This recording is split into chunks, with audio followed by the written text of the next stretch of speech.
నేను నా జీవితంలోనే ఎన్నోసార్లు అనుభవంలో చూశా.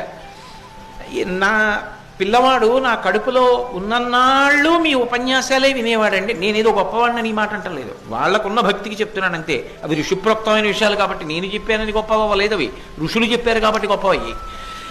అవన్నీ విన్నాడండి. మా అబ్బాయి పుట్టిన తరువాత కూడా వింటుంటాడు. విచిత్రం ఏంటంటే ఎప్పుడైనా మీ ఉపన్యాసం సీడీ పెట్టి ఆప్ చేస్తే పెట్టమని ఏడుస్తాడని చెప్తుంటారు కొంతమంది తల్లులు నా దగ్గర. నేను నిజంగా చూశాను నా జీవితంలో. ఆ పిల్లల్ని తీసుకొస్తే వాళ్ళు చిన్న చిన్న పిల్లలు, వాడిని నా తొడ మీద కూర్చోబెట్టుకుంటే వాడు నేను మాట్లాడుతున్నప్పుడు నోరు తెరిచి నా వంక అలా చూసి నా నోరు నా కంఠం తడుగుతూ ఉంటాడు. అంటే నేను మా అమ్మ కడుపులో ఉన్నప్పటి నుంచి వింటున్న కంఠం ఇదనమాట. ఈ కంఠం ఉన్నవాడు వీడనమాట.